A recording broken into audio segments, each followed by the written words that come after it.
So I got a clip here from the world's most insufferable podcast, and that, of course, is Club Random with Bill Maher. Man, I just can't. I can't. He's so goddamn try-hard in this thing. It's just impossible to watch.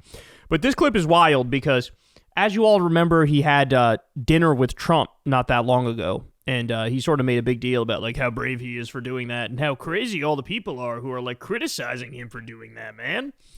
Well, he's got a story to tell about what has happened since that podcast, and there's a lot to say about this. Listen. It's so funny. He texted me I think I'm telling tales out of school. I would not betray any private confidence I've had with him, but I don't think this is very personal. But he texted me a few weeks ago yelling at me for, because. He's talking about Trump. To Laura Trump, by the way. Also, take note, look how much bigger Laura Trump is compared to Bill Maher. She looks like she's like double his height. This is insane. All right, let's keep going. Texted me a few weeks ago yelling at me for, because, I say to my critics on the left, couldn't you at least wait to see if I was seduced by this dinner? Because I never was. You have definitely made softer arguments on Trump in many contexts because of that. You are now dyed-in-the-wool, enlightened centrists, both sides, fraud type shit. Like, that's what you do. Do you criticize Trump sometimes? Yes. But there's still a heaping dose of like both sidesism and false equivalence that you do all the time, especially since that dinner. Because it's just human nature to like, after you meet that person and talk to that person, it's human nature that you're just not going to go as hard against them. I literally like don't want to meet many politicians, right? Like there's some that is kind of inevitable just because they're like directly out of, the school of thought that I believe in, and people who know people or whatever. But like I try to not know that many because I don't want to feel like, like compromised in any way, shape, or form. And I think more people in media should do that. All right, but he's just getting started. Wait to see if I was seduced by this dinner, because I never was.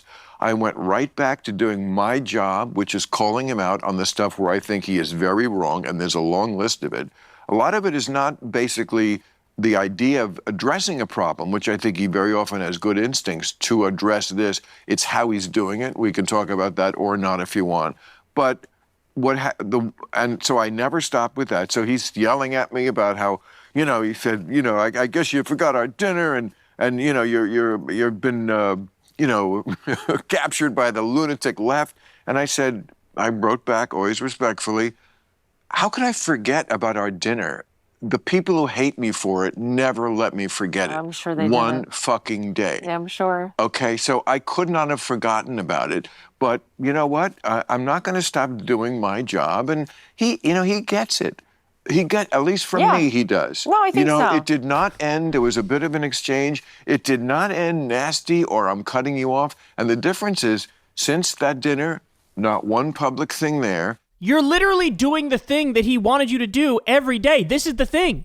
Remember that big screed he gave after the dinner? Told me, hey, in private, he's actually not a bad guy, okay? He's not thin-skinned, okay? He did this whole Bill Maher thing about how, well, maybe he's actually not that bad because in private, he's this other person and maybe cooler heads will prevail and he'll be more rational than you think because I met the real Donald Trump. And this is the same thing he's doing. So he texts you and yells at you, your own words, he yells at you, and then here you are, even in the midst of telling the story, somehow cleaning it up for him by saying, it ended very amicably, very nice, we didn't cut each other off, and he hasn't said a bad word since then publicly. It's like, the fucking low bar, the low standard, you let this guy get away.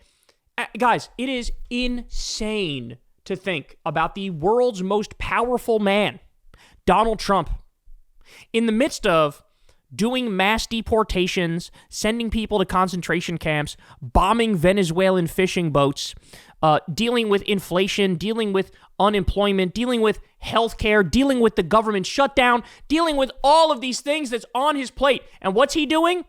Fucking making the Jeffrey Epstein Memorial Ballroom and breaking down the East Wing of the White House, redoing the Lincoln bathroom, and texting Bill Maher that he's angry that you weren't nice to me. You weren't anywhere near nice to me. I don't like it. I don't like what you said, Bill. You're captured by the lunatic left. That's what you are. You're captured by the lunatic left, I told him.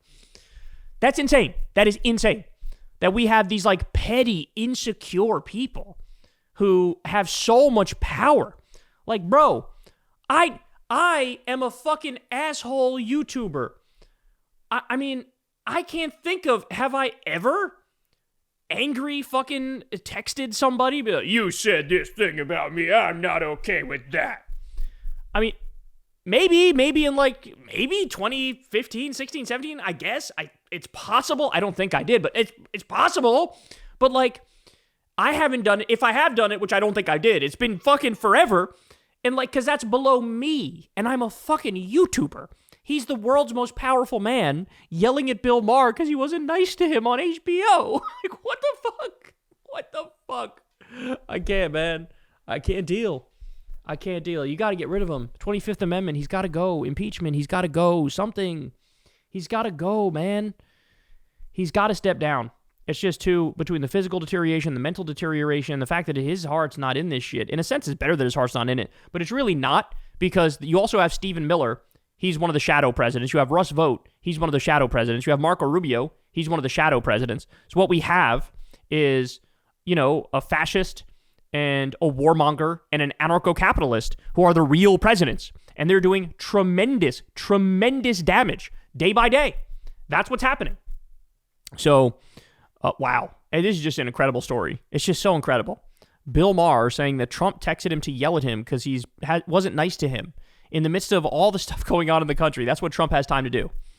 The Jeffrey Epstein Memorial Ballroom, redo the Lincoln bedroom, or the Lincoln bathroom, I should say, and yell at Bill Maher because you weren't nice. And Bill Maher cucks himself to Trump yet again by saying, well, he didn't say anything publicly since then. Any other president, and this conversation would be obviously on its face the most absurd thing ever. Obviously on its face.